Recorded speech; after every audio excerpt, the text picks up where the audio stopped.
দর্শক, প্রধানমন্ত্রীর চট্টগ্রাম সফর ঘিরে সরাসরি যুক্ত হচ্ছেন সহকর্মী আব্দুর রহমান ও একে নাজিম। প্রথমে যাচ্ছে আব্দুর রহমানের কাছে।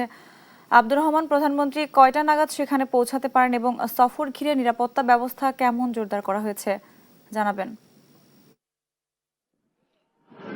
সঞ্জিদা যেমনটি জানাচ্ছিলেন, সকাল 10:30 মানে অল্প কিছুক্ষণ পরে প্রধানমন্ত্রী মাতারবাড়ি কয়লা বিদ্যুৎ কেন্দ্রের হেলিপ্যাডে নামার কথা রয়েছে এবং এটাকে ঘিরে কিন্তু কক্সবাজারের আইনশৃঙ্খলা পরিস্থিতি মাতারবাড়িতে এখন প্রধানমন্ত্রী নিরাপত্তা টিমের পাশাপাশি অন্যান্য যে র্যাব, পুলিশ এবং সেনাবাহিনী সহ যত বাহিনীর কিন্তু মহড়া দেওয়া হয়েছে এবং সেটি সবচেয়ে বড় বিষয়টা আছে কক্সবাজারের এই গভীর সমুদ্র বন্দর এবং কয়লা বিদ্যুৎ কেন্দ্র সহ যে উন্নয়ন পদক্ষেপ রয়েছে সেটি বিষয়টি একেবারে যেই উন্নয়ন প্রকল্পগুলো এটি দ্রুত সময়ের মধ্যে সম্পন্ন হওয়ার ক্ষেত্রে সেটি একেবারে প্রধানমন্ত্রী স্বচক্ষে দেখার জন্য আসছেন এবং আজকে প্রধানমন্ত্রী এই সফরের মধ্য দিয়ে এখানকার যে কয়লা বিদ্যুৎ কেন্দ্র, ডিপ সি পোর্ট এবং যেই এলএমজি টার্মিনাল সহ যেই প্রকল্পগুলো রয়েছে সেটির দ্রুত সময়ের বাস্তবায়ন হবে এমনটা মনে করে এখানকার জনসাধারণ। এখানকার লোকাল 3 মহিলা এমপি এবং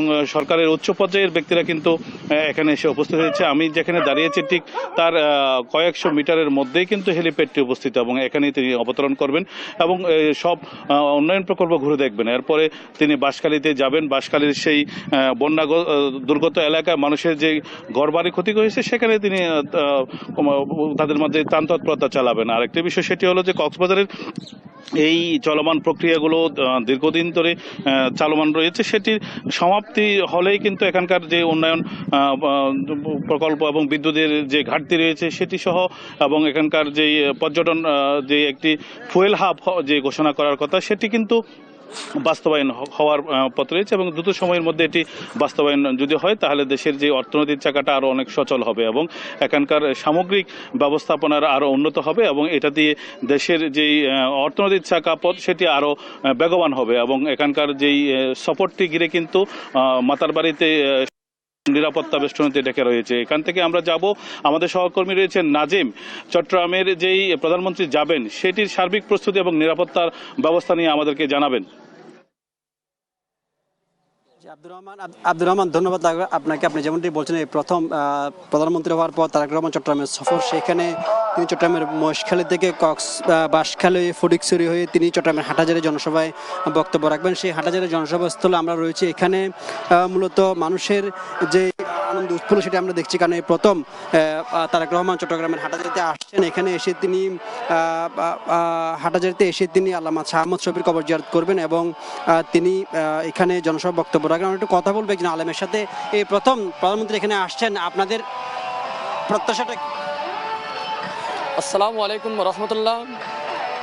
আমি উপজেলা হেফাজতের সেক্রেটারি হিসেবে সবচেয়ে বড় বিষয় হলো আমাদের আনন্দ। মাননীয় প্রধানমন্ত্রী নির্বাচিত হওয়ার পর প্রধান নদী চট্টগ্রাম, বিশেষ করে উত্তর চট্টগ্রাম সফরে আসছেন। এটা আমরা এর আনন্দটাও ভাষায় প্রকাশ করার মতো না। আমরা অনেক আনন্দিত, উদ্বেলিত এবং ওনার সফরের সার্বিক সফলতা আমরা কামনা করছি। বিশেষ করে একটা বিষয়, উনি হেফাজত ইসলামের মহামান্য আমির আল্লামা মুহিবুল্লাহ বাবুনগরী সাহেবের সাথে সাক্ষাৎ করার জন্য আসবেন এবং সাথে সাথে সিনিয়র নায়েব আমির আল্লামা মুফতি খলিল আহমদ কাসেমি দামত বরকাতুহুমের সাথে সাক্ষাতে আসবেন।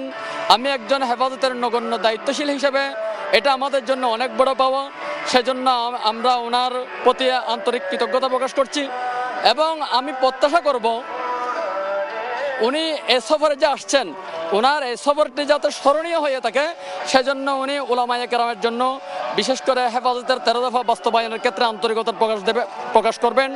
সাথে সাথে কওমি সনদকে যথাযথ মানসম্মতভাবে স্বীকৃতি দেওয়ার জন্য যা যা করণীয় ব্যবস্থা গ্রহণ করার করবেন এবং উলামায়ে কেরাম ফ্যাসিস্ট সরকারের অনেক মিথ্যা মামলার মধ্যে হয়রানির শিকার হয়েছে। আমি নিজেও দীর্ঘদিন জেলে ছিলাম। সব কিছু মিলিয়ে আমি প্রত্যাশা করব যে সব মিথ্যা মামলা ফ্যাসিস্ট সরকার কর্তৃক দায়েরকৃত এগুলি প্রত্যাহার করার জন্য দ্রুত সময়ে যথাযথ উনি ব্যবস্থা পদক্ষেপ গ্রহণ করবেন, এটা আমরা প্রত্যাশা করছি। যেমনটি বলছেন, এই তারেক রহমান যিনি আসবেন তার কাছে তাদের যে প্রত্যাশা সেটি তারা জানাবেন এবং দ্রুত মধ্যে আলেমদের যে দাবি সেটি তিনি বাস্তবায়ন করবেন বলে আলেমরা বলছেন। হাটহাজারীর এই মাঠে বিকেল 3:30 থেকে 4টা নাগাদ তিনি জনসভায় যোগদান করার কথা রয়েছে। চট্টগ্রামের হাটহাজারী থেকে আমার কাছে ছিল সর্বশেষ।